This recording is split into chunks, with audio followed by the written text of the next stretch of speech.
সফল নেটওয়ার্কিং এর ৮ ধাপ। নেটওয়ার্কিং বা মানুষের সাথে সম্পর্ক স্থাপন সবসময় অনেক গুরুত্বপূর্ণ ছিল। আধুনিক সময়কার পেশাগত প্রতিযোগিতায় এটা আরো প্রয়োজনীয় হয়ে দাঁড়িয়েছে। এখন সেই ব্যক্তি বেশি শক্তিশালী যার নেটওয়ার্ক অনেক বড়। নেটওয়ার্কিং এ সফল হওয়ার জন্য বিজনেস ইনসাইডার যে ৮টি ধাপ অনুসরণ করতে পরামর্শ দিয়েছে সেগুলো হলো: ১. পুরনো সম্পর্কগুলো চাঙ্গা করুন। ছোট হোক বড় হোক, আপনার সম্পর্কের একটি নেটওয়ার্ক আছে, সেটাকে চাঙ্গা করুন। ২. ছোট্টভাবে শুরু করুন।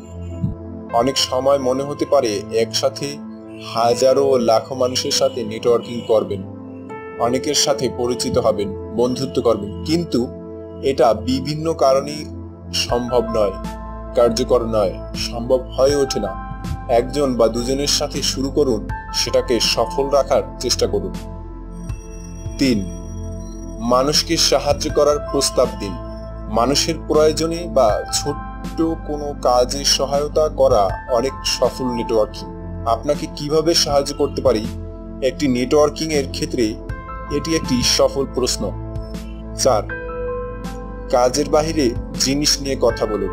পরিচিত হওয়ার সাথে সাথে যদি কাজ নিয়ে কথা বলেন, তাহলে আপনার ব্যাপারে আগ্রহ হারিয়ে ফেলবে আপনার সামনের ব্যক্তিটি। অন্য বিষয় নিয়ে কথা বলুন, বিশেষ করে কাজের বাহিরের বিভিন্ন সম্পর্ক মজবুত করতে সাহায্য করতে পারে। ৫.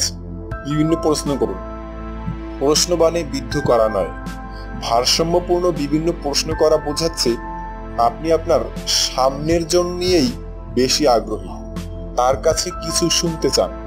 প্রত্যেকই আগ্রহের কেন্দ্রে থাকতে চায়। বিভিন্ন প্রশ্ন করে আপনি আপনার সামনের জনকে আগ্রহের কেন্দ্রে বানালেন এবং কথা বলতে বাধ্য করলেন। এতে দীর্ঘমেয়াদী সম্পর্ক তৈরির সুযোগ তৈরি হয়। কোনটা কাজ করছে আর কোনটা করছে না সেটা রিভিউ করুন। আপনি কোন প্রশ্ন করলে আপনার টার্গেট ব্যক্তি থেকে বেশি তথ্য পাচ্ছেন আর কোনটা করলে তেমন পাচ্ছেন না সেটা রিভিউ করুন। পুনরায় বিবেচনা করুন এবং পুনরায় দেখুন। নিজের সফল অস্ত্রগুলোকে শান দিন, ব্যর্থগুলোকে বাদ দিন। ৭. নিয়মিত ফলো আপ করুন। একবার যোগাযোগ করার পর একটি নির্দিষ্ট বিরতিতে খবর নিন। সঠিক ফলো আপের অভাবে অনেক সম্ভাব্য সম্পর্ক বিকশিত হতে পারে না। ৮. সব সময় নেটওয়ার্কিং করুন। নেটওয়ার্কিং এর আসলে নির্দিষ্ট সময়, নির্ধারিত উপলক্ষ্য লাগে না। আপনি যে কোনো সময় যে কোনো জায়গাতেই নেটওয়ার্কিং চালিয়ে যেতে পারেন। আন্তরিকতা, ভালোবাসা ও পারস্পরিক শ্রদ্ধা হচ্ছে সফল নেটওয়ার্কিং এর সিক্রেট।